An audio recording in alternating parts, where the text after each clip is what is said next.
Everyone around me was celebrating, laughing, raising glasses, counting down the seconds. The room was loud. The music was familiar. People were smiling the way they always do at the end of the year. I was there too. But I wasn't celebrating. I was just thinking. Thinking about how another year quietly ended. I noticed how easy it was for time to pass. Not in big moments, not in dramatic changes, just in ordinary days. Work days that felt the same.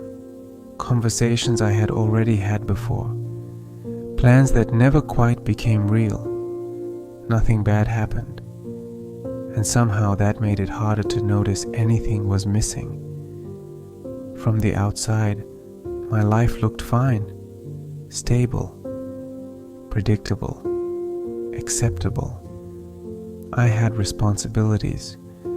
People counted on me. There were reasons not to complain, so I didn't. I learned how to say, everything's good, even when I wasn't sure what that meant anymore. As the year went on, I kept telling myself the same things. After the holidays, when things slow down, next year will be different. It always sounded reasonable. There was always a reason to wait. That's what waiting looks like as an adult. It doesn't feel like giving up. It feels like being practical. You tell yourself you're being patient, that now isn't the right time, that other people need you, and one day turns into a year, then another.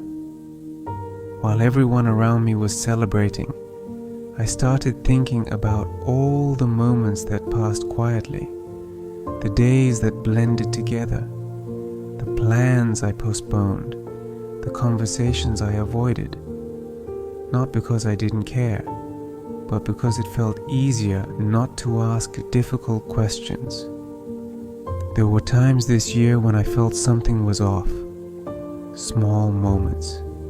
Standing in line somewhere, watching people rush past, and realizing I felt strangely disconnected from it all. Not unhappy, just distant. Like I was watching my own life from a few steps away.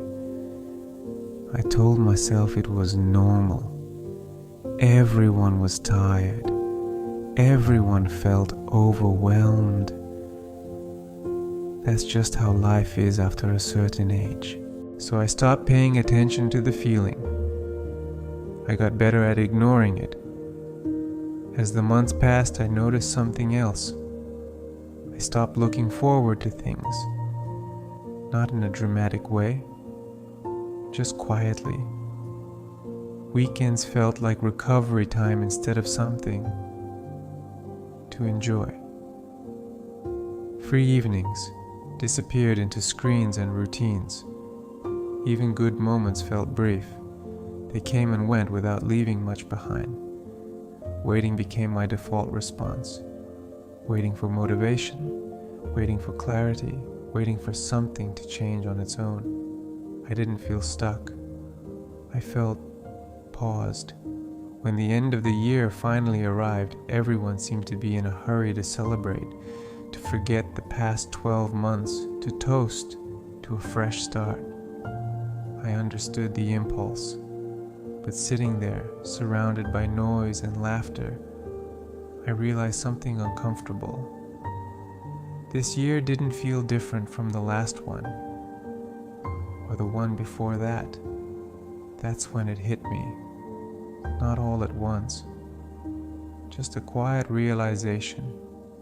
I hadn't ruined my life, but I had been waiting for it to begin. I thought about how often I said, next year. Next year I'll take that risk.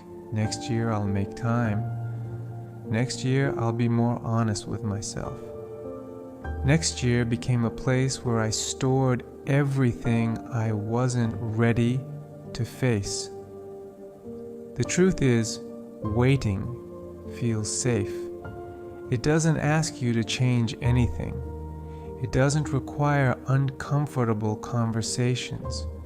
It doesn't force you to admit what you actually want. Waiting lets life continue without resistance.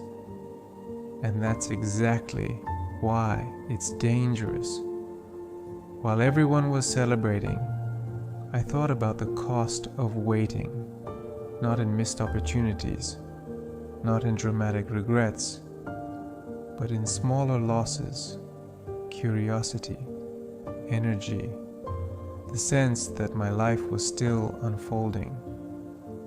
I realized I had become very good at functioning, at doing what was expected, at meeting responsibilities, at keeping things together. But functioning isn't the same as living, and stability isn't the same as fulfillment. There was a time when I imagined different versions of myself, different paths, different choices. Over the years, those thoughts became quieter, not because they disappeared, but because I stopped listening to them. As the countdown started, people around me grew louder. Someone shouted the numbers. Glasses clinked. Music swelled. And I stayed quiet. Not because I was sad, but because I was finally honest. I admitted something to myself that night, that waiting had become a habit, that later was a decision, that time wasn't waiting for me to feel ready. I didn't suddenly feel brave. I didn't make promises. I didn't write resolutions. I just saw my life more clearly than I had all year. The year didn't end with fireworks for me, it ended with clarity. I realized that another year passing doesn't hurt. What hurts is realizing how many years passed the same way. Quietly, predictably, without intention. Waiting doesn't look like failure.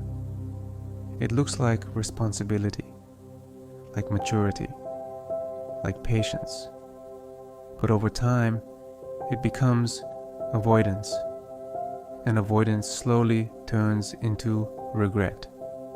While everyone was celebrating, I thought about how easy it is to lose yourself without noticing. Not by making bad choices, but by making no choices at all. I didn't ruin my life, but I did let time decide for me. And that realization stayed with me long after the celebration ended. I don't know what the next year will bring. I don't have a plan. I don't have answers. But I know this. Waiting isn't neutral.